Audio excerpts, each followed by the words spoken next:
Hey guys, Aaron Cybertron Zhang here, and today I'm bringing you Game 2 against Joey, also known as pokeaimMD, since you guys are awesome and hit 500 likes on yesterday's video. So let's aim for another 500 on this one to support daily uploads. Anyway, like I said, I recently had a best 2 of 3 against Joey. He's an awesome guy, awesome battler, and a great YouTuber, one of my favorites really on YouTube. And he's really good at VGC too. We've actually had 2 sets in the past, and he won both of those 2-1. So I was kind of expecting him to really win this game going in because I knew he's a really smart opponent and he's able to come back really from anything. In the first game, he had Tyranitar and Rotom Wash alongside the 4 you see there, and he actually switched both of those out for Gengar and Hydreigon. Really smart switches on his end, if you ask me, because they give my team a lot more trouble, especially Gengar, which can KO my Lucario after Lucario gets a defense drop. It can taunt Amoonguss, it can Shadow Ball my own Gengar, so I was not happy to see that. And his Hydreigon really threatens my entire team if it can get an attack off. Now for me, I got rid of Azumarill and I brought in Amoonguss instead because I thought Amoonguss could really support my Lucario with Rage Powder support. Azumarill didn't do too much in the first game, but you'll see here, Azumarill probably would have been a smarter Pokemon to bring, but I figured if I could, get a Spore off with Amoonguss at any point in the game, that would be really advantageous for me, since his team is pretty hyper-offensive. Now, in the first game, his Gardevoir also revealed Choice Scarf, so I knew that Hydreigon was most definitely either Choice Specs, Life Orb.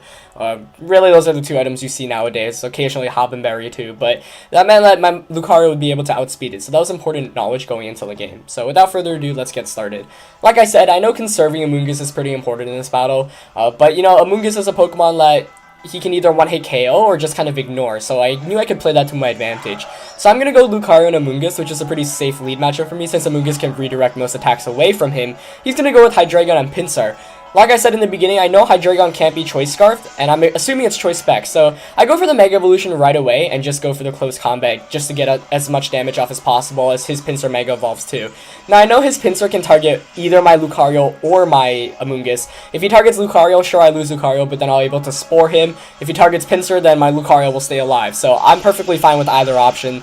Things play out perfectly once again on the first turn, as I do call it correctly. His Hydreigon does stay in, does not protect, assuming it is choiced, and I am able to pick up the one-hit knockout onto it, so that's really big. His Pinsir does go for a close combat, but I'm happy to see that, because it means that my Amoonguss will actually be able to get the Spore off here, as I do lose my Mega Lucario, which is a shame, because Mega Lucario actually does really well against Joey's entire team, but I felt that that was a trade-off I was willing to make. Hydreigon is a Pokemon I don't like dealing with at all, as I am able to put this Pinsir to sleep, meaning that for at least the next turn, it's guaranteed to stay asleep. After that, it's kind of dice rolls, but I'll take that any day. It's kind of why I brought Amoonguss to this matchup. I'm going to bring Gengar here since I know I have a Focus Sash and can survive any attack that his Pokemon really brings. He does bring out the Gardevoir, and I'm really happy to see that. Now here, I don't think I should have protected with the Amoonguss. I was kind of getting greedy. I knew he's Choice, so I knew I could probably actually survive a Psychic. So instead, my Gengar takes a Psychic to its face, which leads it to its Focus Sash. I definitely should have Sludge Bombed and Spored here. It was really no reason not to, since my Amoonguss can definitely take a Psychic from that Gardevoir. But I am able to knock it out with the Sludge Bomb because it is choiced, and as a result does not run very much bulk, probably not running any bulk at all, so it ends up not really mattering. I guess I could have Sludge Bombed the Pinsir and Spored the Gardevoir, but it's fine. But here his Pinsir is actually going to wake up, and of course it's going to get the Feint off after 1 turn, so that's bad for me. Feint, of course, because it turned into Flying type with Aerial A, is going to be able to hit my Gengar. I was not anticipating that. I was going for the Rage Powder just to get an attack off with Gengar, so this is a really bad turn for me. His Gengar is able to get a Will-O-Wisp onto my Amoonguss, meaning I'll be taking residual damage for the rest of the game. Now, I know the game's not over. I feel still decent about my chances because of course my last one is Choice Scarf Salamence. Choice Scarf Salamence is able to outspeed both of his Pokemon, and it does have access to Fire Blast, which is a 1-hit KO on Pinsir and a 2-hit KO on Gengar, but I do have to get lucky and hit some Fire Blast here in order to win the game. Now here he goes for the Feint because he knows I'm Choice, just to get as much damage off as possible. Could have potentially went for a Protect there with Pinsir to, obviously save it from getting KO'd here and attack me with Gengar. That might have actually saved in the game, but as a result, because he does not Protect, I am able to KO that Pinsir, and that's really big for me. Shadow Ball does a significant amount of damage to my Salamence though, and I know it's not over. If he's able to land another attack onto my Salamence because I miss a Fire Blast, I know I'm actually going to lose this game because Gengar solos against Amoonguss pretty well. And embarrassingly enough, I did not PP up Fire Blast on this Salamence, so I know the PP counter is ticking down. I used 1 up, this is going to be my second one, and I do miss it. That's really bad for me.